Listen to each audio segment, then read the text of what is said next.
Hello and welcome to another episode of the Smash Accept podcast. I'm your host, Michael Royer. You can find me on Twitter at Dynasty Dad FF, joined as always by my main man at FFSnoog. We are back, baby. This was such an exciting week one, Snoog. Every single year, we talk about these players. We get all excited. Some of them hit, some of them don't. We want to tell ourselves different narratives, but that week one was just wild. Like every year, we're like, we know what's going to happen, right? We know this is going to happen. We know that's going to happen. And then all of a sudden, Jamar Chase puts up 3 fantasy points week one, but it was crazy. I enjoyed it. I had an amazing time. I'm ready to jump into these. Yeah, I mean, we have games like the Chargers, Chiefs, the Bills, Ravens, giving us that excitement, kind of living up to the hype like we expected. And then we have other games like the Browns, Bengals, where we thought there'd be 1 million fantasy points scored with those two atrocious either offense or defense, offense on the Browns, defense on the Bengals. We were like, all right, teams are going to put up points here, but it was the opposite. So I'm excited to jump through it, dive through the whole landscape, talk about winners, losers, reactions, and a lot of the people that kind of put up duds that you should be buying.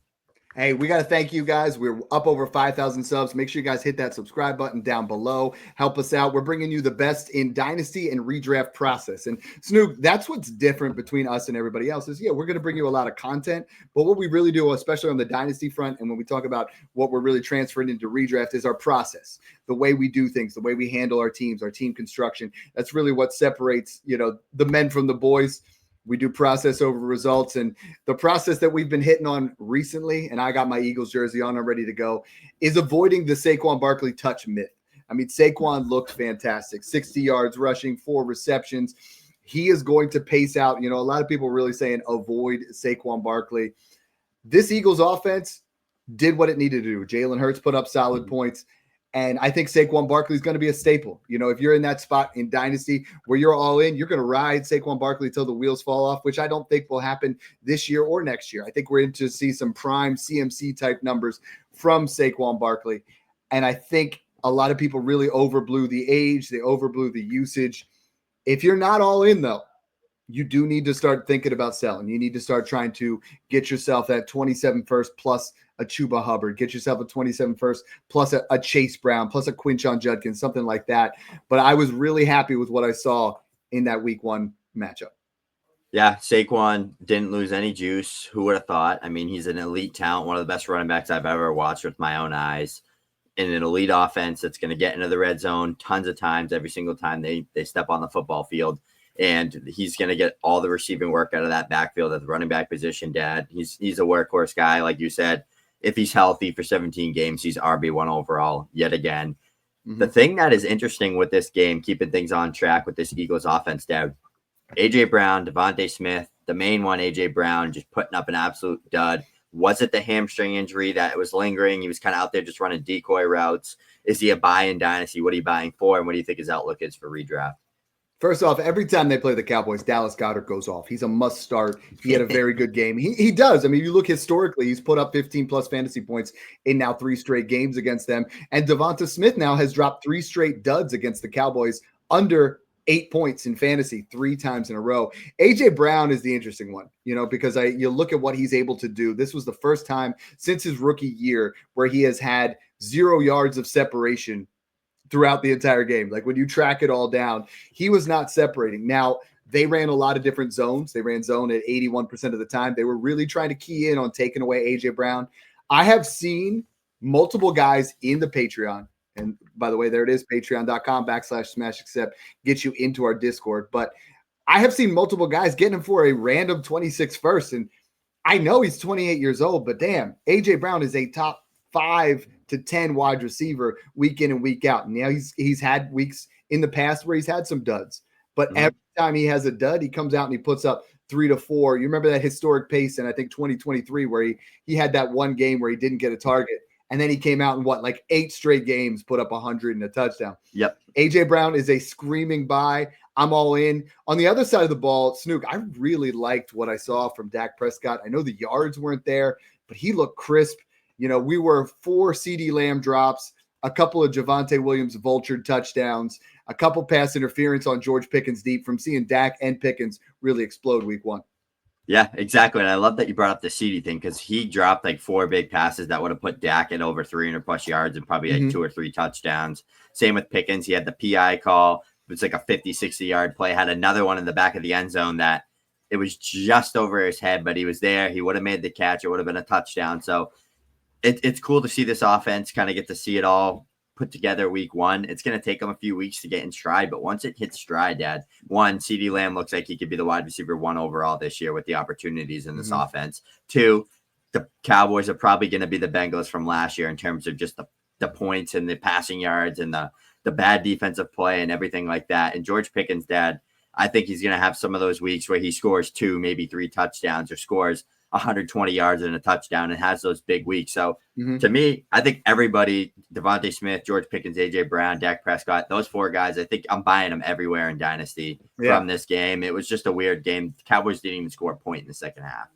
And you have a lot of teams this time of year, Snoog, where they're on the fence. Do they want to contend? Do they want to rebuild? They saw both of these guys not perform up to what the expectations were. I bought Dak for a 26 first random, and I'm interested in trying to buy Pickens because I think a lot of people expected, and I want you to cover this a little bit, but they expected a week 1 blow up, and the Eagles defense is legit. They have very good corners. How do you go about looking for teams like that, right? Because a lot of times I'll look at a team that's somewhere in the middle. They didn't see these guys produce. How do you go about doing that in Dynasty? Yeah, what I've been doing in the Discord especially is people are like, Snoog, I have a 26 first. Do I sell it for AJ Brown? Do I sell it for George Pickens plus? Do I sell it for Dak Prescott? I'm like, show me your team. If it's star-studded, you have good depth, and it's going to be a mid to late 26 first with this 26 first class, I'm taking AJ Brown all day, Dad. Even if he takes him 3-4 weeks to get back from that hamstring injury, he's going to be a league winner down the stretch, in my opinion, in this offense with a lot of the shootout type games that they have coming up. And same with Pickens, same with Dak. Like, these guys are going to produce at a high level. If you have studs, if you have depth, make the move. If it's a lingering team, you started off week 1, you have injuries, you had Kittle, you had Bowers, you had those situations. Keep your first till at least like week 6 and see how you do. Then if you're like 5-1 or 4-2, looking good, teams picking up, then I'd make that move. And we'd be remiss if we didn't mention it. Are you spending a random 26 second on a top 5 running back this week in Javonte Williams? I am. I would. Yeah. I think Jadon Blue is going to replace Miles Sanders and be like the change of pace third down guy, but I think Javonte is going to be 2021 Jamal Williams. I forget the year it was that he had a million touchdowns, but that's what he's going to be. He's going to get like 15 touches, 50 yards, and 2 touchdowns, and that's going to be his stat line. 2021 Jamal Williams, give me some 2021 Justin Herbert type numbers. It wasn't that long ago, Snoog, and you and I mentioned this on the pod, that Herbert was above Burrow. And right now you can get a first on top. You can trade Joe Burrow for Justin Herbert and a 27 first, but 318 yards, 3 touchdowns against that Chiefs defense. Really, honestly, I got to give the guy props in fantasy. Got to give him the props in real life.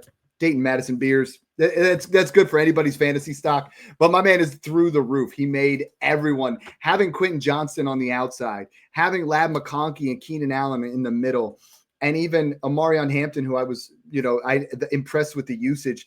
This offense, if they play like this, we've been saying Justin Herbert is a top 5 quarterback if they play like this. Now, if they go back to, we're going to run the ball 35, 40 times, I think it's a different story. But are you buying in on Justin Herbert right now? Because I made a trade that you and I, discussed where I got Herbert for on a team that I'm trying to semi-rebuild, Jacobs and Dak for Justin Herbert. And everybody in the league was like, that's a dumb move. But Justin Herbert has the value to, if he puts up 35 plus touchdowns and 4,000 yards, he's a first round startup pick. He's done it before too. Many times he hit 5K yards, finishes the QB2 back in his second year. He's had plenty of those years. He has the talent. He has the upside, but he finally has the offensive line, the coach, the system, and the weapons. And that's what matters with him. And they have a lot of games coming up, Dad. I was talking to my buddy. They got the Raiders next. Then they have Denver. Then they have the Giants, the Commanders, the Dolphins, the Colts, the Vikings, the Titans, and the Jaguars. That is going to be like a stretch of games where Justin Herbert could cement himself in the MVP race. They're going to win probably most of those games. They're going to be in shootouts in a lot of those games, and they're going to smoke those bad teams in a lot of those games. Keenan Allen emergence, Dad. We have Quentin Johnson Fantastic. finally catching footballs. Ladd McConkey's there, elite separator, wins downfield. He's the alpha there. We got Hampton, big body running backs, going to handle 15 to 20 touches between the tackles. You also have Najee Harris as a backup there. Like, we didn't see Mekhi Becton there because he was sick from eating the rice and beans. But if he was healthy playing in that game as well, and if Rashawn Slater never got hurt, Justin Herbert is set up for an MVP type year in this offense. And I think that he's really going to be a top 5 finisher this year. Everybody's asking 32 rushing yards. Yeah, everybody's asking me what to do with the Chargers wide receiver. Here you go. If you're in the middle, you buy Ladd McConkey on the cheap. If you're a contender, you add to Ladd McConkey and you tier up. If you are, one of those teams that just looking to add a vet on a contending team, throw a late second out for Keenan Allen because he's going to do this all year. And if you're rebuilding, Quentin Johnston, and I know I got made fun of for this last year. I traded Devonta Smith for Quentin Johnston plus a 25 first, and that 25 first became the 108, which you kind of know who that was. It was Emeka Egbuka. When you do those insulated trades, Quentin Johnston has flashed. I mean, if you took his rookie year away and you just looked at what he did his sophomore year in week 2 or week 1, you'd be like, this guy's got some pop, scoring 2 touchdowns. Again, speaking of Emeka Egbuka, speaking of scoring 2 touchdowns, Snoog, good God, he was that wide receiver 1 for the Bucs. And I think we all know that you're super elated about it. You kind of got me on board, and in redraft, I was hyping. Well, that was bad. Hyping him up for everybody else, but this was a guy where I had him as a top 15 wide receiver this week, and most of Twitter was like, that's just stupid. Got to pay attention to what's going on. This offense, now Mike Evans is still going to get his, and I think there's going to be some big Mike Evans weeks. But at Emeka Egbuka in that hot take show, I said he's going to lead the Bucs in receptions. And I mean, that's going to happen at this point. But the sky is the ceiling for this kid. He's got top 12 to 15 dynasty wide receiver, maybe already in that 15 range after week 1. Rookies in general, Dad, don't do much in week 1, especially wide receivers and running backs. Typically, like you look back, Bijan, Gibbs, Genty, Neighbors, all these guys, they're not typically going out there and throwing up 2 touchdowns, 76 total yards, 6 targets, being a big factor in a divisional shootout win. But he is, and he's that guy. And we talked about it all along. He was the most pro ready coming out at the wide receiver position. He was deserving of a top 20 pick, which he was. Played 93% snap rate, which is phenomenal to see. Dad, I don't even think Chris Godwin coming back matters. Like, this guy is the best wide receiver on the Buccaneers right now, I think.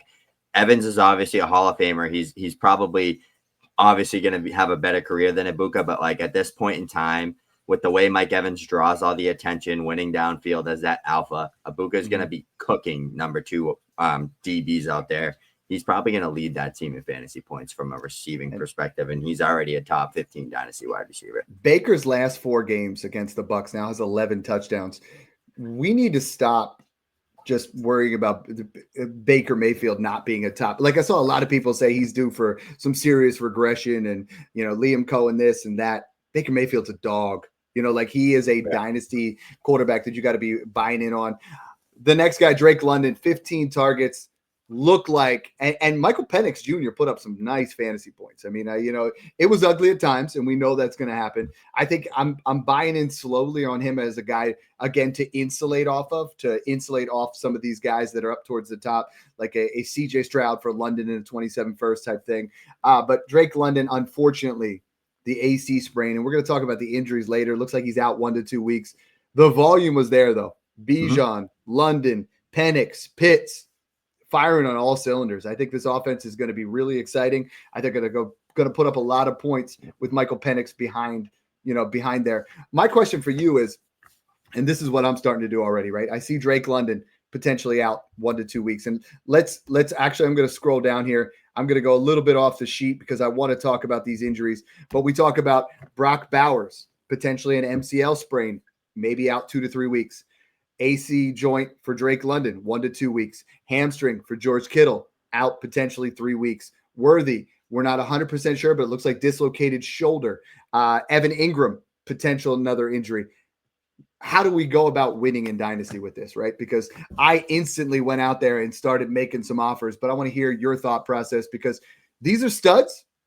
These are short-term injuries, and this is a time where you can really make some money in Dynasty because everybody was worried about they don't have a backup tight end who's better than Dalton Schultz. They don't have a wide receiver 4. They're not part of Smash Accept where they're not building championship rosters. They're building teams to get by. This is when we talk about like take Ladd and offer him straight up for London. Take, McBride, offer him for Bowers. Like this is where you can get that small tier up with the slight injury discount on something like this for these type of players. Kittle's a buy everywhere. I think if you can get your hands on Bowers, he's basically impossible to trade for, but now is your small window to be able to. Same with London, but I think Worthy is a good buy, Dad, because Hollywood Brown, we see it down in the comments from JJ Barinio. What do you guys feel about Hollywood? He had like 16 targets in that game, I think. Do you know what that really means? That was Worthy's. Yeah, that was going to be Xavier Worthy. So that's how I look at that, and I'm like, okay. That Hollywood Brown usage is the reason, and I posted this and everybody trashed me, where I said I was going to draft Rashee Rice over Mike Evans, over DJ Moore, over even Xavier Worthy, because, dude, could you imagine 16 targets with Rashee Rice, the kind of points he would have put up instead of Hollywood Brown? I mean, you're looking at go buy Rashee Rice. That's all I got to say. We are looking at, and I've been hyping. Gosh, man, I'm so excited for this show. And I'm just like, you got a little bit of word vomit. I've been hyping Justin Fields all offseason, saying that this guy has never finished below QB7. You and I have both been Garrett Wilson guys. I got to give you credit. You've been all over this Breece Hall, situation. Jets look good, man. I know the defense looked horrible, which might make the offensive, fantasy players even better, but this offense looked really good. Yeah, and I love to see it with the Jets putting it together on offense, because like what I was believing in obviously was the talent with Breece and Garrett Wilson here, but where I really had my process coming from, Dad, was 2 coaches coming from a winning team in Detroit. You get the DC over there with Aaron Glenn, kind of built around that Dan Campbell, like let's win, let's play smash mouth football. And then you get Tanner Erstrain coming over there as well to be the offensive coordinator there. I knew we were going to get some Ben Johnson type flashes coming from that play calling. The offense looked great. It was efficient. It was run the ball down your throat. The biggest part about that offense, Dad, that I took note in my head was that offensive line looks damn good. Justin Fields, clean pockets, doing his thing, escaping sacks. They're going to put up points all year round, Dad. Like that offense, they might not win 10 games, 9 games, 8 games. They'll probably win 7, 6, maybe 8. But Garrett Wilson's going to be the only target out of the backfield other than Breece Hall. And then Breece Hall is going to be a guy that gets 20 touches a game. Yeah, we saw Braylon Allen vulture 1 touchdown, but he looked horrible other than that. Like he was a non-factor. He had like 6 total touches out of the backfield. So it's going to be the Breece Hall show, like Aaron Glenn said he's going to use him as a receiver, and he did. So I'm excited to really see this offense put things into perspective and see Garrett Wilson blow up that, because he was a touchdown away from having a 2-touchdown performance. We got to look at Justin Fields now over the last 6 games. His time as a Steeler took care of the ball. His time now with the Jets, 16 to 22 passing, pinpoint accuracy, 266 total yards, 3 total touchdowns, a 119 passer rating. Snoog, if we see this for another 6 games, what is his dynasty stock? I mean, we always worry about him getting benched, but I can't see a scenario where the Jets are going to bench him. I mean, right now, most people, have him as dynasty 20, quarterback 24, behind Dak, Bryce, Penix, Lawrence, Goff, Cam Ward. If he puts up 6 games where he's in this top 3 conversation, how high does this value go? I think he could be a top 20, top 15 quarterback. Like if they are Justin Fields, our guy, he's our cornerstone quarterback, and we just know he's going to be a starter for like 2 years. I think with the rushing upside, you got to put him in the top 15. Like you got to have him over guys like Trevor Lawrence, Tua, all those type of guys that are just not getting the job done. Like Tua looked horrible, obviously. Trevor Lawrence didn't look great. So it's like, I'm just going to take the guy that's going to put up a ton of fantasy points when he starts at that point. You know who put up crazy points? It looked like it was vintage Aaron Rodgers, man. He looked phenomenal. I mean, not 1, not 2, not 3, 4 touchdowns. I mean, he tied or passed Tom Brady for most 4 touchdowns, 0 interception games. He is, honestly, I didn't think we were going to see it. I didn't think we were going to have this type of scenario. Real quick, we got a super chat in here from JJ Barinio. How much fab are we using if Mayer is on waivers. Seems like Mayer is to be utilized as well. And I'm in a 2-point tight end premium league. Snoog, I was talking about this with you before. Michael Mayer is the only guy that I would say, you know what? And now Harold Fannin Jr., who are like insurance tight ends, where like you could see Michael Mayer coming in and putting up top 10 numbers for sure. If we're talking redraft here, JJ, I mean, I would definitely check to see what the news is going to be. We're going to have to be really close paying attention to Brock Bowers. He's an absolute unit, so it might not be the full 3 weeks. But if this is, heaven forbid, worse, I would dump 40% if this is if he's out 6+. But definitely check back, DM us on that one, because that's one where we really want to see the circumstances here with Brock Bowers, how far he's actually going to be missing. And that's what's important this time of year, is really trying to pay attention to what we do here at Smash Accept, making trades, talking fab, all these different scenarios where we're trying to make you guys set for getting that type of move. I mean, but Aaron Rodgers finishes top 5 quarterback for the week. This is insane. And now that would have been before Allen and Lamar, which we're not even going to mention on the show. Yeah, but he was phenomenal. And I think for a stopgap, I drafted him in round 12 in it was either the High Roller League or Smash Accept 19. And everybody was like, Dad, this is a horrible pick. You can get him for a late 2. And Snoog, he could put up top 15 numbers. This offense, just very bizarre. Very bizarre. It worked. But Snoog, I'm worried now. Caleb Johnson, 1 carry, -2 yards. That's not the usage I was expecting, right? We talked about moving down the depth chart, and that's perfectly fine, but not like this. Jaylen Warren looked like the real deal. I would pay a late second for Jaylen Warren. If you got Caleb, it's a wait and see, but this is not what we were looking for. Yeah, it's interesting to see with Caleb, because it's like all the signs were kind of pointing towards it with what the coaches were saying, kind of saying, it's going to take him a little bit before we give him a workload. The coaches did rave about him all off season. So maybe it is like a few weeks and then he starts getting opportunity, like Cam Akers and those guys, their rookie year, even though they were day 2 picks, they still took a little bit to get the workload, but Warren's always going to be a factor there. I think Caleb Johnson will end up getting his opportunity to get 10 to 15 to 20 touches on the ground, but it's going to take a little bit. He's raw. He needs time to develop in that system.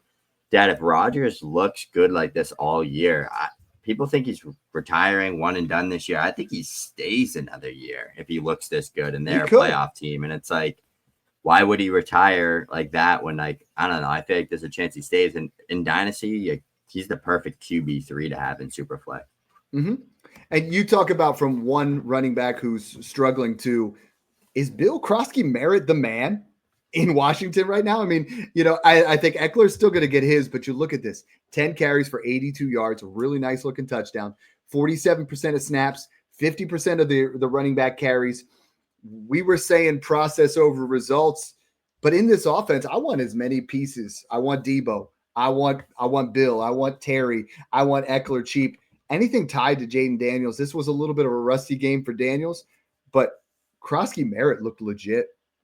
He did. He scored. He got in the end zone there. He was super efficient on low touches. He's going to be a guy, him and Eckler are just going to take care of that backfield. You'll see Eckler on a lot of the third downs, handling the pass protection, all the screen game, kind of running routes out there. And you'll see Bill handling the early down touches to keep Eckler fresh, handling that red zone stuff too. So he's literally just a better, juicier Brian Robinson. That sounds so weird to say, but like a more juiced up Brian Robinson in this offense. So I think there's a good chance that he could score 10, 12 touchdowns in this Commanders offense that finds the red zone often. An offense, talking about Brian Robinson, to a guy who somehow was getting drafted after him in fantasy football drafts. Travis Etienne dominated week 1. I mean, 16 carries, 3 catches. That's 19 total touches. That's not what we were expecting, right? We were expecting some kind of pretty even split. He did break that big, long, 70+, but 18.6 fantasy points. If you bought him for a second, you're doing great. A lot of times we were buying for Etienne plus a 27 first, for Cook, for Jacobs, for even Etienne. Honestly, he looked great. Like, maybe 2024 was that enigma, but Etienne looked like the demise of him was way overblown. 100%. He was super efficient. He dominated, like 19 total touches, 3 targets, led the team in targets out of the backfield, led the team in touches out of the backfield. He's just gonna be the guy. And LaQuint Allen outsnapped Bashal Tootin, I'm pretty sure. I saw LaQuint Allen on the field early on a lot in that third down range. And we talked about that pre-draft. Like what stands out for those day 3 running backs is you got to be really good at something. And LaQuint Allen's receiving and pass protection was up there with the best in the class, which is why he's seeing the field early, Dad. So it's interesting. It's like a 4-headed backfield, but Etienne's the lead guy. He's the bell cow here. If touchdowns follow his way and he can get 10, 12 touchdowns this year, he's a top 5 to 10 finisher for sure in this offense. Yeah, and it's time to make a trade. I mean, I think those insulated trades outside of maybe the big 3. I mean, if someone came to you with a mid-27 first and Etienne for Saquon, would you consider that? I think Saquon, A-Chain are like that tough call. I want to get off A-Chain.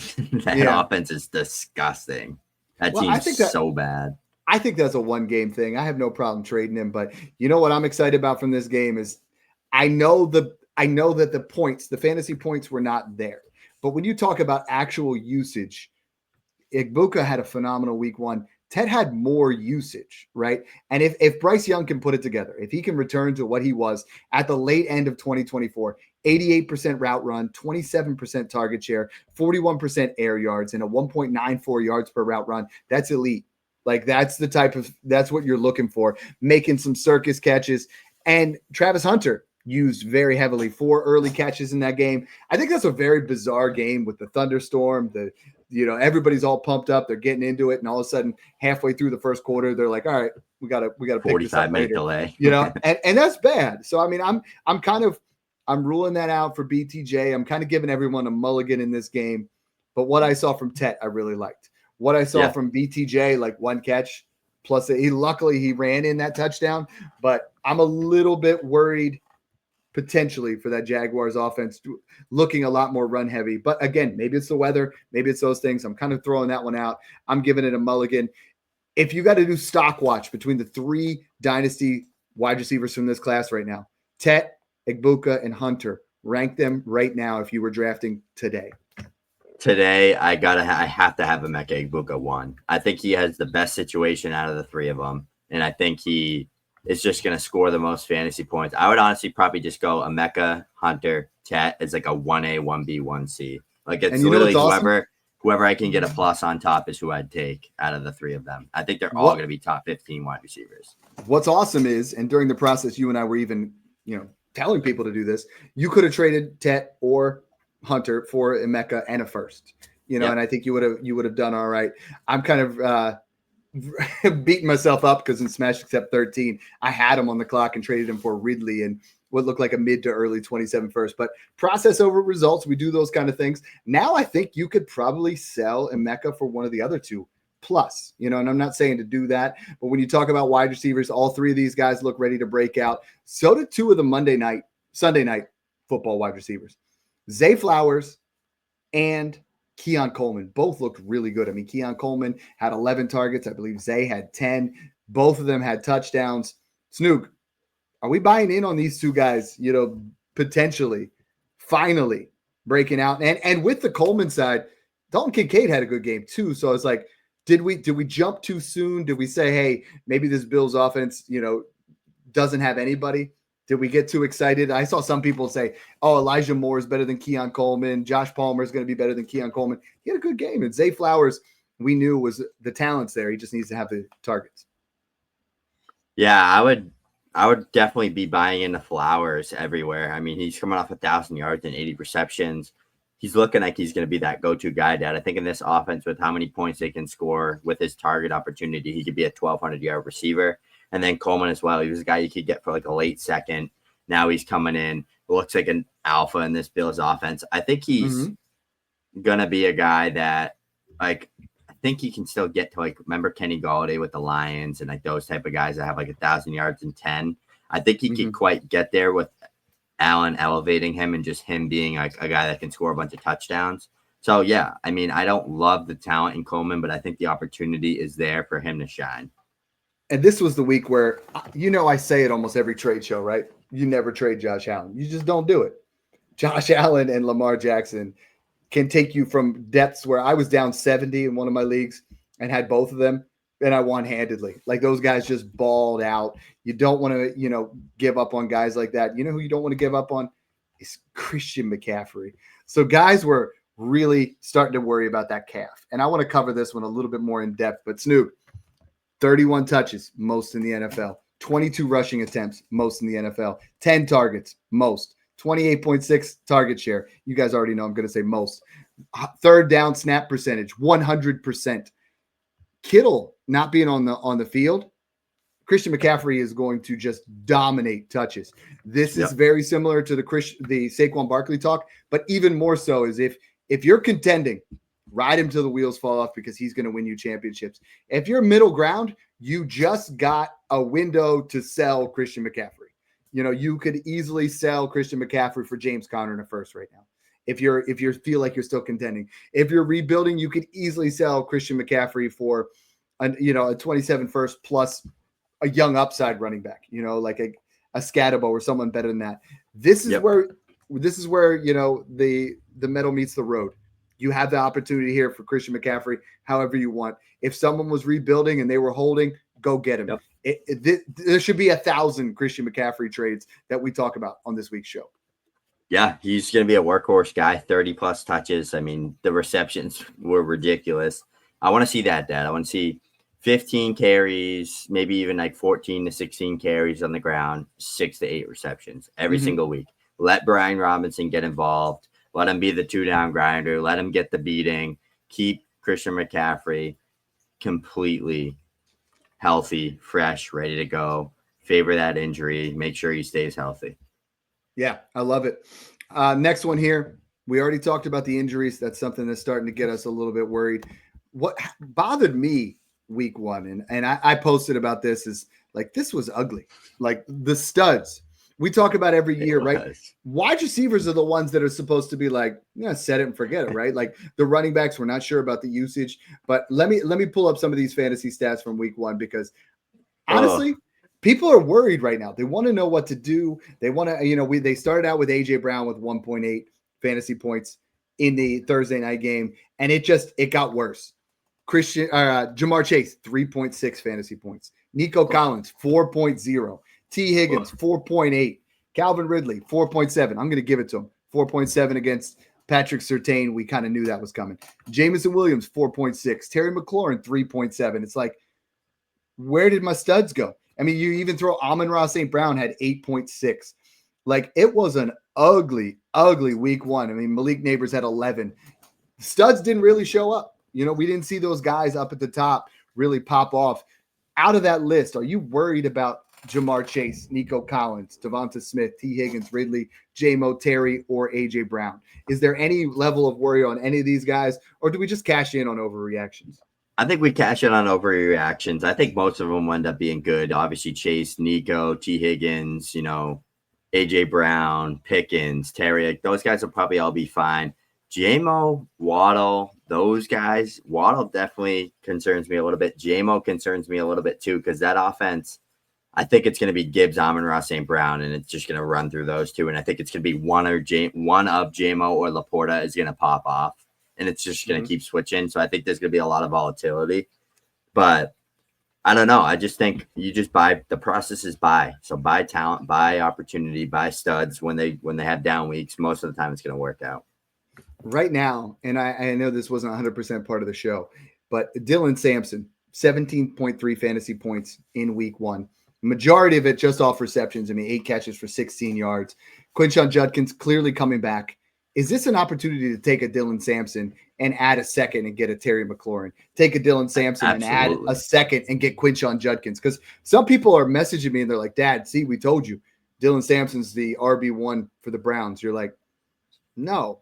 Like that, he could not run between the tackles. He had 8 receptions for 16 yards. That's like a Jarvis Landry type day, no offense to Jarvis, but this was just not it. I'm taking him and I'm trying to, cash in on some of these guys. What are some trade ideas that you have as far as trying to get yourself some of these wide receivers who struggled week one? Yeah, I think it's just taking some 26 picks in a weaker class, packaging that up with some of the players that balled out that you probably don't think stick around like that. maybe it's selling high on a Quentin Johnson. Maybe it's selling high on a Dylan Sampson, or some of these guys that you don't think are going to be kind of factors all year that kind of were just one-hit wonders week one. Package them up, sell high on them, and go get a real stud, because I think that's the opportunity. Like even with Coleman, right, Dad? Like take Coleman plus go get AJ Brown, go get T. Higgins, go get Devontae Smith, those type of guys, because people like that switch up what they think just after 1 week. All their priors go right out the window. Most people, not all. Sharp-minded people take advantage of that, but in my opinion, now's the opportunity. This is the spot where, you and I, we've gone back and forth on Warren and Loveland, and I've been saying to buy Warren everywhere. But the interesting part, right, is we have had a scenario where you could have bought, Tyler Warren, and 2 firsts is the gap between him and Bowers. I had people messaging me today, like, should I give a first and get, should I get Warren in a first for Bowers? Someone messaged, should I give McBride for Warren, McBride in a second for Warren in a first? Pump the brakes a little bit, but Snoog, 9 targets, 7 receptions, 76 yards, 14.6 fantasy points. You know what the scary part was? They didn't even need him the second half because they dominated the Dolphins so bad. He looked every bit as dominant, and don't hate me for saying this, as a Brock Bowers type with Daniel Jones, right? Like if Daniel Jones maintains this job, I do think Tyler Warren has 80 plus reception, 1,000-yard, 10 touchdown type upside, and would put himself, if he maintains this, would put himself in that same tier as McBride and Bowers. Yeah, led the team in targets as a rookie tight end in week one. That never happens. He literally had like a pass go through his fingertips for a touchdown, which would have made him have like a 20-something point week. As soon as Anthony Richardson got benched and Daniel Jones was coming in, that offensive, it sucks to say and it sounds gross to say, but that offense was going to take a little bit of a boost from a passing perspective with Daniel Jones and that offensive line. Tyler Warren, stud elite prospect at the tight end position. There's a reason him and Loveland went top 15. That doesn't happen often. When it usually happens, it's for a good reason. Harold Finn and Mason Taylor making an early on stamp as well. So, Dad, like the running back class, this rookie tight end class, like we said all along, living up to the hype. There was, 3-4 guys that would be tight end 1 in most classes. I'm excited to see the Bears tonight because maybe Loveland can add on to this and keep the train going. So it's going to be real fun. But Tyler Warren looking like an absolute stud, like he was at Penn State. Fannin looked legit too. I mean, that Flacco was targeting him extremely often. So I want to end the show because we got to talk about the running back splits. I mean, we already talked about the Jaguars. We talked about the Jets. No one saw this coming, right? Like you did not see. We talked about Charbonnet on previous shows being the best insurance running back in the league.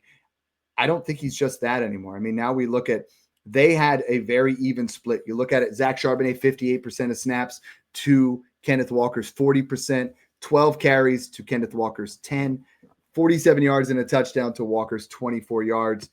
Snoog, how do we dissect this? Are they both flexes now? Was this the way that the game shook itself out? Because they're similar backs. So we can't say one guy was game script dependent because on routes, 9 and 10 or 8 and 9 on carries, 12 and 10. This looks about as even of a split in week one. Are you using this to sell Charbonnet or using this to buy Walker? Or are we just keeping both and flexing them? I still I don't know. Zach Charbonnet never impresses me. Like he never does anything that makes me say, wow, this guy is a good football player. Like he's just so mediocre at everything he does. And when Walker plays, it's like, okay, this guy looks nasty. If you don't watch the tape, if you look at the actual numbers, you would think they're different people. You would think that it would be so crazy.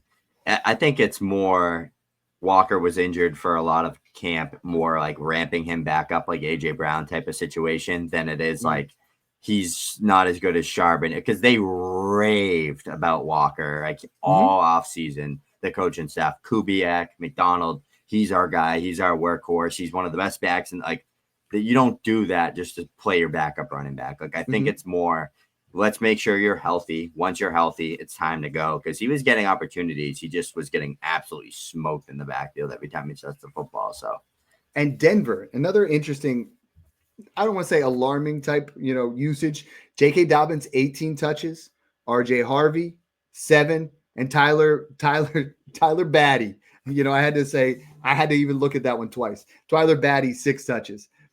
Dobbins with the touchdown, a more impressive day.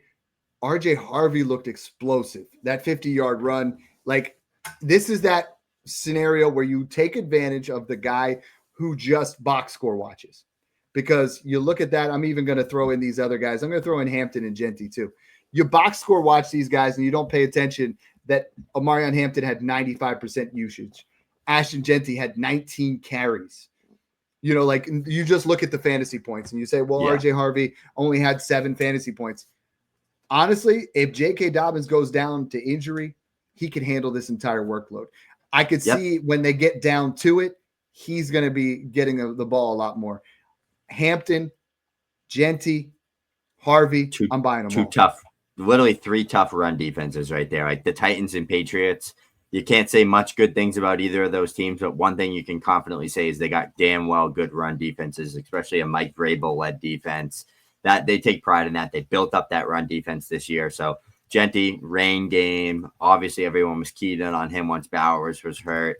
He looked good. He broke a bunch of tackles. He looked fine to me. He was getting absolutely smoked in the backfield. Nothing you can do there, right? Like when you're getting hit in the backfield by multiple defenders, I don't care who you are. Bijan, Jahmyr Gibbs, all those guys had like 2 yards per carry and like 20 rushing yards this week. Throw it out the window. It means nothing. Hampton going up against the Chiefs, one of the best run defenses every single year in football. These 2 guys, Genty and Hampton, are going to smash. They're going to score a ton of touchdowns. They're going to be the workhorse guys in these offenses, and they have better matchups coming up ahead. So I'm not panicking at all on those guys. You can even throw in Travion Henderson in there, Dad. He was efficient, didn't get a lot of volume. 100%. He had 6 targets, 6 catches, a lot of design touches. That's going to even go up from here. So rookie running backs to the moon. Yeah, and I love it because we've been hyping it the whole time. One more guy I got to throw in here because he's the cheapest running back in Dynasty right now. You can buy him for an early second. You can get him for a late first. 2026, I'm doing that. Let's be honest. The Panthers sucked week 1, but he had 19 touches, 89 total yards, 4.6 yards per touch and a touchdown. He is matchup proof now. Like Chuba Hubbard has gone from a guy that we loved, you know, as I believe his sophomore year coming out. You're like, okay, he's going to be an all right kind of guy. Very similar to Ollie Gordon, right? Popped off. Then you see him have a, mediocre type season, comes into the NFL. You're like, okay, he's the backup. I could see Ollie Gordon having a similar career path. That's why I like him so much. Chuba Hubbard, go send a late first for him right now in 2026. I got a couple questions here, and I love this because we try to be as interactive as possible on Twitter, on YouTube. I want you to answer this question real quick. Who is your buy low stud right now? One guy. AJ Brown. Yeah, I think he's the best player that had the worst week in the biggest dynasty reaction was AJ Brown. And I love these Twitter questions as well as YouTube. I mean, Steve in accounting, love that name. He's like, Zay Flowers or Tyreek Hill next week. I'm starting Zay Flowers. I mean, I'm moving Tyreek down. He looks furious. Let's get him back to the Chiefs. He's getting traded. Worthy's out. Yeah, he's getting traded. Zay Flowers reminds me a lot of Tyreek Hill, to be honest, the way he gets open, his explosive speed, all those kind of things. This Wednesday, we will be doing a start-sit show. That's why I wanted to throw this one in, Steve. So tune in. We do the trade show every Tuesday. We're going to do that start-sit show on Wednesday. Snoog and I are actually talking about doing one on Sunday. Last week, Brock was a little under the weather, so it didn't quite work, but we're hoping to roll that out. We've been cranking all offseason to try to put you guys into position to absolutely smash your leagues. I love that a lot of these things have really come to fruition. If you guys want to be part of the team, patreon.com/smashaccept. In our Discord, I put my top flex 100s. I got every single redraft rankings for the week. Snoog's doing the same thing. We're cranking out content with our dynasty and redraft to help you guys win your league. So thanks again for tuning in and enjoy the process.